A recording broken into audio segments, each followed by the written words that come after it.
Subscribe कीजिए कुंडलनी जागरण को और प्रेस कीजिए बेल आइकन को, जिससे कि आपको मिल सके हमारी लेटेस्ट वीडियो सबसे पहले।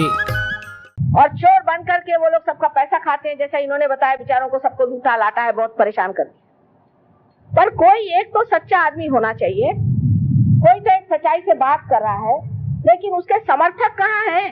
वो तो समर्थक उसी चोर के होंगे, क्योंकि वो चोर उनको पैसा देता है। जो ऐसे ऐसे साधु यहाँ हो गए, उनके बारे में अपने अखबारों में इतना ज्यादा लिखा गया था कि लोग अभिभूत हो गए।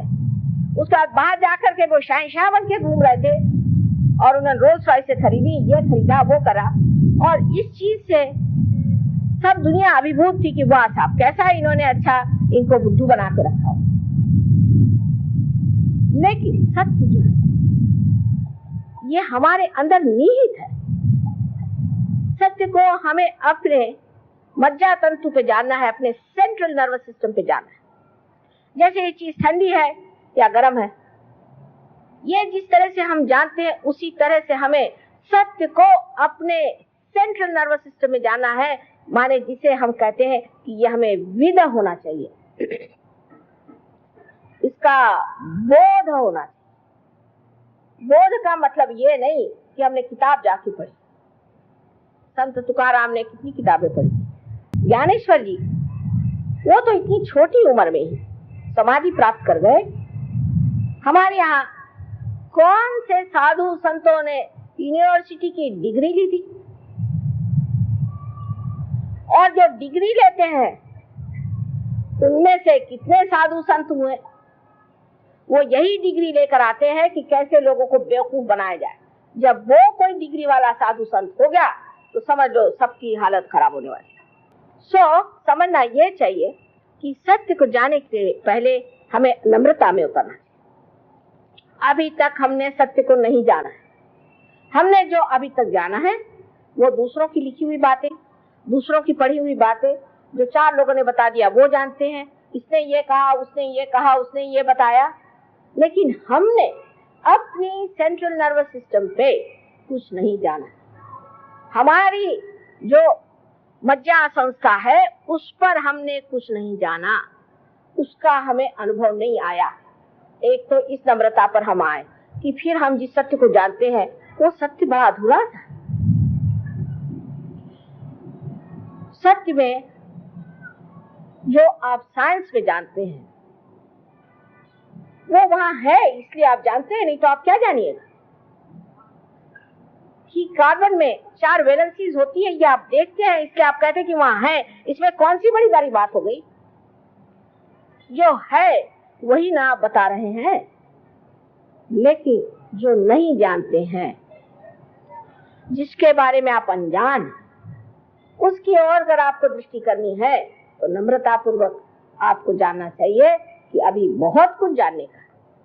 और जानना शब्द भी जो है ये ज्ञ से आया है, ये से आया है। इसका मतलब है हमारे मज्जा संस्था में उसकी प्रचिति होनी चाहिए।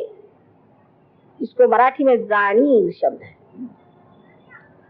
इस बात को आप समझ लीजिए कि अपने बुद्धि के जो आप हथकंडे घुमा रहे हैं या उसी से जो कुछ डोरे निकाल निकाल करके सारी दुनिया को नचा रहे हैं, उसमें आप भी नाच जाइएगा, आपके बच्चे भी नाच जाइएगा और सारी दुनिया नाचती रहेगी और कुछ फायदा नहीं।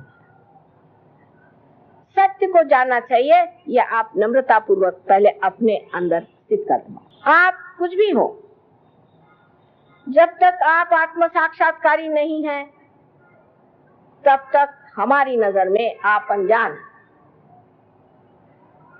आत्मा का जब तक आपके अंदर प्रकाश नहीं है तब तक आपके पास वो अंतर्दृष्टि आई नहीं, जिससे आप हमारे रंग को या कबीर के लाल रंग को समझ नहीं पाए। मेरे लाल की लाली इत देखूं टित लाल, मैं गई देखन लाली हो गई लाल, मैं ही हो गई लाल। कौन सा लाल रंग था वो, किसकी बात कर रहे थे?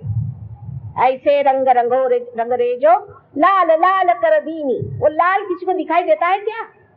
और कबीर दास जी को जो हमने सदुक्री भाषा और आदि कह करके उनको इतना नीचा गिरा दिया और उनके इतने गहन तत्व हमने इस तरह से निचोड़ करके उसको खत्म कर दिया कि वो एक दलित वर्ग के कवि थे। और मुझे बहुत आश्चर्य हुआ कि लंदन में रैदास जी का और कबीरदास जी का उन्होंने वहां मंदिर बनाया है और इस जगह इतनी बड़ी विभूति हो गई और हमने उसे जाना।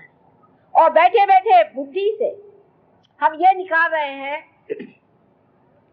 कि जो दर्जी बनकर के नामदेव थे, क्या वही नामदेव गुरु नानक से मिले थे?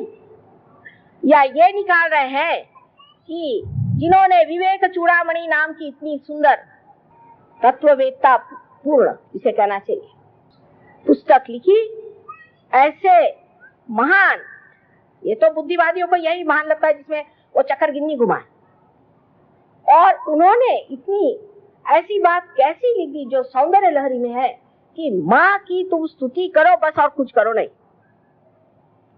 तो ये दो आदमी हो सकते, एक नहीं हो सकता। ये हमारे अक्लमंद जो लोग हैं उन लोगों ने ये बातें ला के रख दी। ये सत्य को कैसे खोज सकते हैं? ये अहंकार का अन्वेषण है। अहंकार की ये झलक ही नहीं पर पूरे तरह से आक्रमण है अपनी समाज पर, जहाँ पर कि एक अहंकारी अपने दिमाग में कोई बात सोच लेता है और क्योंकि उसको लिखना पढ़ना आता है, या वो बड़ा भारी प्रोफेसर है या टीचर है या बोल सकता है, भाषण दे सकता है, लोगों पर छापता है। यहाँ ऐसे बहुत सारे तत्ववेत्ता है। एक हमने परसों सुने कि वो जा करके सब मारवाड़ी लोगों में जा करके बहुत ज्यादा रुपया कमा रही है और उनको लोग बड़ा तत्ववेत्ता समझते हैं। और वो गरीब लोगों से बताती हैं कि देखो भाई, गरीबी ठीक है, कोई हर्जा नहीं, ये तो पूर्व जन्म के कर्म से तुम पा रहे हो और आप किस पूर्व जन्म के कर्म से ये कर्म कर रहे हैं और आपका अगला जन्म क्या होगा। तो बुद्धि के तत्व में सबसे बड़ी जो चीज, जो महत्वपूर्ण घनी बात है वो एक ही है कि हमारे अंदर धर्म जागृत होना चाहिए। जब धर्म जागृत होता है तभी हम सत्य को जानते हैं। अब धर्म का मतलब हम लोग ये समझते हैं हिंदू धर्म, क्रिश्चियन धर्म, फलाने धर्म, ये धर्म है ही नहीं। कैसे हो सकते हैं बताइए आप? जब आप हिंदू धर्म की व्याख्या करते हैं, हिंदू धर्म में तो कहा है कि सबके अंदर एक ही आत्मा का वास है। फिर आपने जातीयता कैसी बनाई?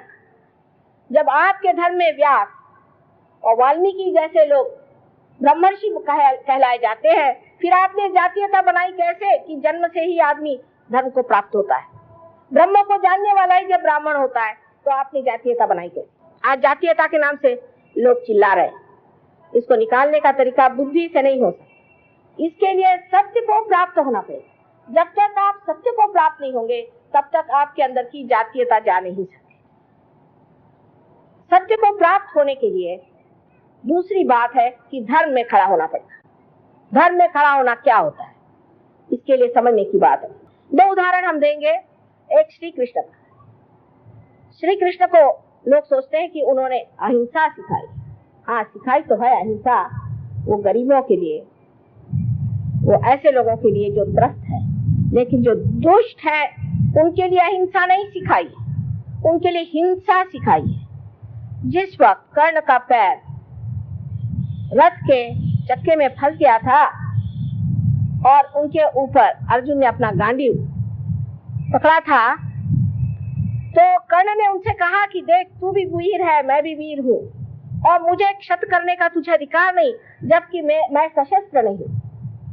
तब कृष्ण ने अपनी उंगली आगे करके कहा कि जिस वक्त द्रौपदी की लाज लूटी जा रही थी तब तेरी वीरता कहाँ गई थी, मार। कृष्ण को लेकर के जो अहिंसा की बात करते हैं वो इसमें का भेद नहीं जानते। कहा जाता है हंसा श्वेता बका श्वेता को भेदो बक हंस यो हो नीरक्षीर विवेके तू हंसा हंसा बका बका। उसका विवेक जब तक आपके अंदर आएगा नहीं तब तक आप समझ नहीं सकते धर्म क्या है।